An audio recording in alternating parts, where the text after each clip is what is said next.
Hi, welcome. I'm Maggie from Moon Directed. This video is going to be for Aries. The full moon is this week, and so I thought I would try doing this a little differently. We'll see how you like this format, but I'm going to actually cover the whole week for Aries, and then I'll go through and I will do one for each of the sun signs.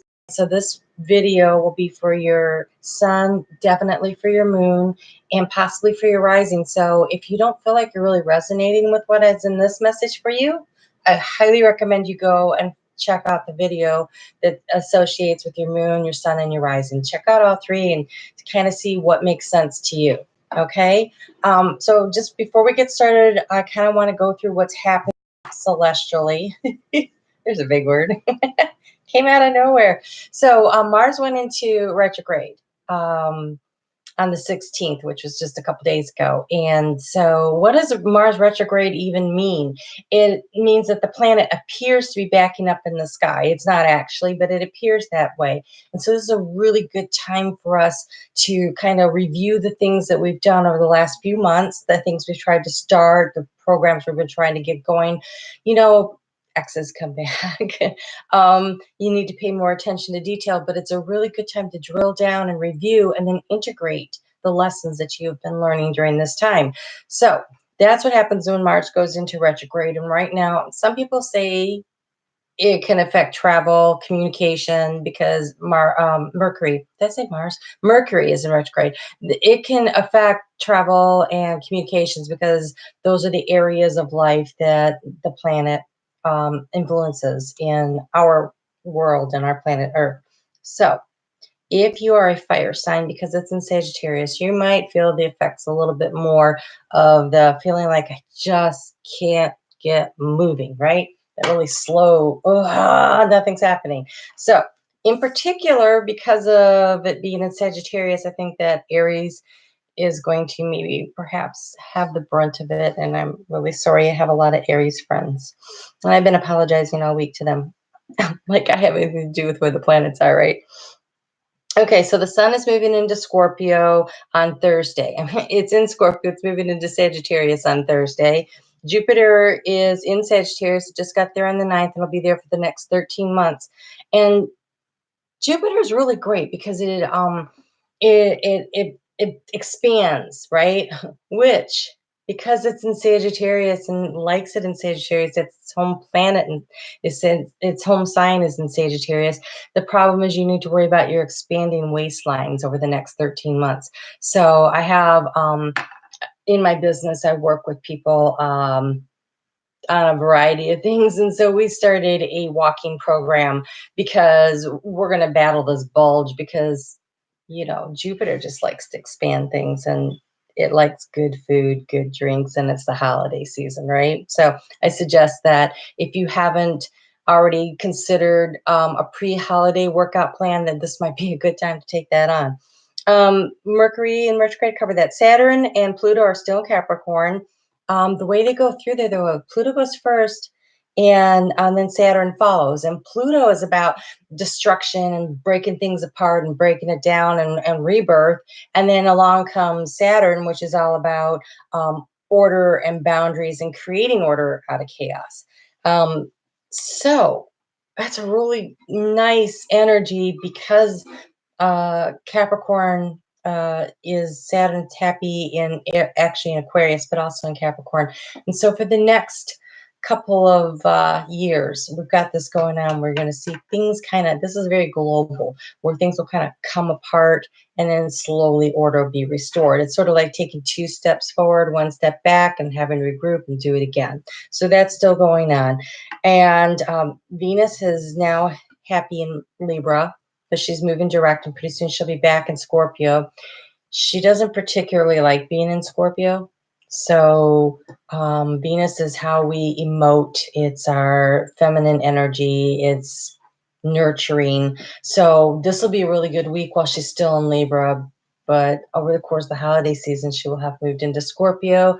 So my recommendation would be over the course of the next few weeks, you know, just pay attention to how you present things to people. With Mercury in retrograde, you could say things maybe not the way you should. And with Venus being where people are not so receptive and happy with what they're hearing, that could also be an issue. So just kind of pay attention to that, right? And then Neptune is currently retrograde in Pisces, and that's its home sign. Also, um, with okay, so it's a nice time for goal planning because the next on Sunday when the moon moves into Cancer, it's uh, it's going to be kind of comfortable, like lots of emotional energy going on there.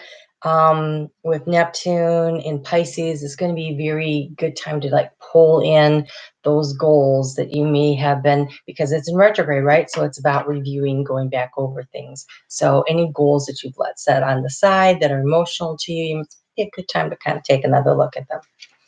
All right, so what do we have going on this week with the moon? So the moon moves into Aries tonight, is Sunday, but so for Monday, so we're doing the 19th through the 25th. So on Monday, I wanted to start you back out with reminding you that you've got this energy right here of will. You're coming out of Sunday into Monday with this energy of using your willpower. You know, people are kind of still hiding themselves from things, but that's kind of the energy that's going on.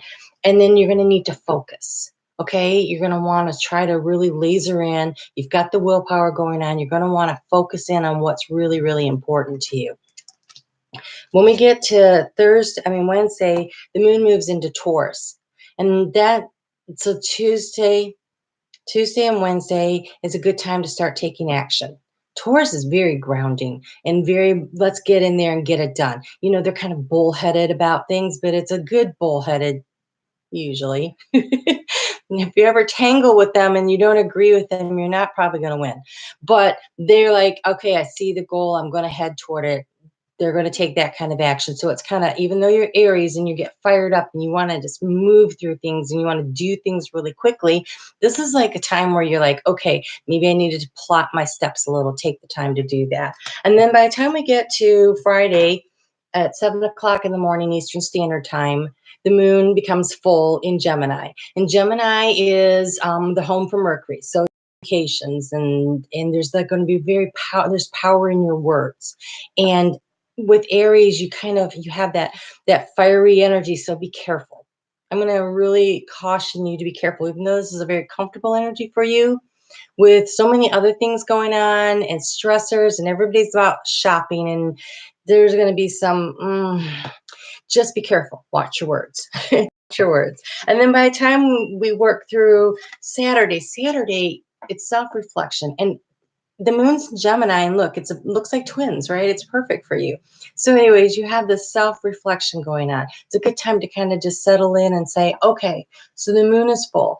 When the moon is full, there's several things that happen. One, the projects you started 6 months ago with the new moon in Gemini, those things start culminating. And so take a look at them. Did I get done what I wanted to do? Where do I need to go next? What's happening? What can I make happen now? So kind of take the time to self-reflect on it. Where did you go? And the other thing that's really cool about new moon, the full moon is a great time to let go of things, to like release the things in your life that you don't need. And so take a look at that while you're doing your self-reflection. And I like to sit down and write out a list on the new moon and the full moon. Well, the full moon, I like to write down the things that I need to eliminate out of my life. So projects, pieces, whatever. I just write it all down. And then on the back side, I write the things I'm grateful for. So on your grateful list could be projects you started 6 months ago and now they're coming to fruition. Sometimes it's about the people in your life and the love and whatever you're grateful for. Because when you thank the universe gives back. So go ahead and do that. Say you're thankful, be grateful, and then by the time you get to Sunday when the moon moves into Cancer, that's going to feel so yummy. It is its home sign. It loves to be in Cancer. And so, oh, did I say yummy? I'm so sorry. But it's going to feel really good. It really is. You're going to like it. It's going to be nice, and it's Sunday, and it moves in the morning, so that should be a very emotionally nice day, except for you, Aries. It might be not so nice. That's a bad angle for you. It's a square. So try to pull into yourself, stay in yourself and feel good, and try not to do too much interacting out there, because it's kind of going to be tense communications and emotions with other people, or you might be the one. So just watch out for that. So what I thought I would do is go ahead and pull you a card for the different aspects of the moon as it moves through. So for the moon being in Aries, oops, just really would like to get the lighting better. Okay, so for this, get you some direction, because you know how Aries, you kind of just like to take off and start running. We're going to do the map from Colette Baron Reed. Get you some guidance for that.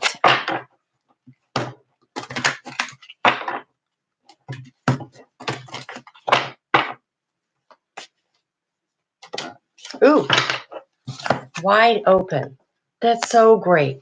So you're wide open. Opportunities are going to be coming in. Lots of things that you can, take a look around. See what you really want to put your effort into. So wide open. That's nice. I like that for a start for your Aries moon. Then when it moves into Taurus, because it's kind of a grounding energy, I thought we would pick the Angels of Abundance from Doreen Virtue.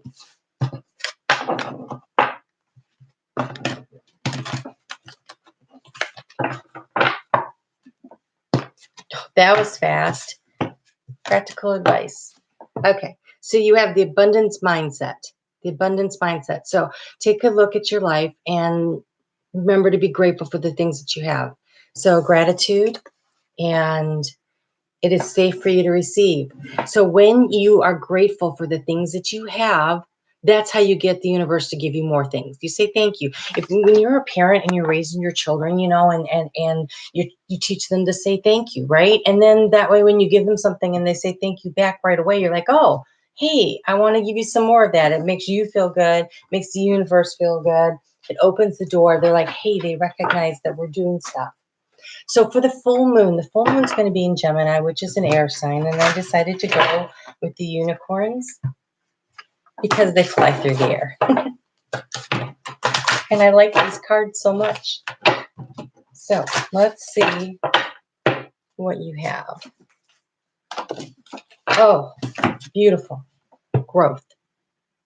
You have growth coming. So this full moon, when you're the things that you planted back in June that are coming through, take a good look at those. See what you can do. What can you weed out to make it grow? Because a good gardener knows you have to take out the weeds to get things to grow. It says seek out a mentor or a guide. Take baby steps as you grow. Be willing to learn from others. So this is just wonderful. You can really launch yourself into a whole new thing. There's so much power that comes with that full moon. So utilize it to the best of your ability. By the time you get to the weekend, Sunday, when the moon moves into Cancer, let's see what we have. I went with the Whispers of Love. It's Angela Hartfield. These are beautiful cards. Ooh, did you see that one just jump right out there? That was excellent. It says, oh, love who you are. Like I said, Cancer is so happy when it's when the moon's in Cancer. It's so happy. Love who you are. So don't let all the stressful energy of other people's emotions be a problem for you. Just love who you are. Be proud of who you are. Do what you need to do for yourself Sunday so that it's refreshing and you're ready to hit Monday with your feet, on the ground, ready to go. Get out the door. Mondays can be hard. I personally like Mondays, but don't ask me why. I do. I'm a Monday, January girl. I think I love fresh starts. I like new starts, but it's good to have that rest and that respite before. So make sure that when you're planning ahead for your weekend that you take some time Sunday to just kind of relax and enjoy yourselves. And so I wanted to get you a color card for a power card for the week. Ooh, there's an Aries card. You have orange. It says nurture yourself. So again, it's back to that self-love, that self-caring, that self-reflection. So this is really great energy for you. This week, you know, when I was looking at your chart, it looked like really good, with Sunday being the only part that you kind of have to worry about if other people's emotions are getting at you. So don't let them get you. All right. You guys have a great week. I hope I see you on Friday for the live chat. Put your questions. If you want to put questions for the live chat in here, I will go back and I will check all the videos, or you can put it in the announcement one. So if you have something, if you have a question, if you're like, I want some guidance on this, that, or the other thing, I have plenty of cards. We can find an answer for you. So we'll just do a live chat at 2 p.m. on Friday. So I really hope I see you there. Be sure to like, share, subscribe, and I'll talk to you soon. Have a great week.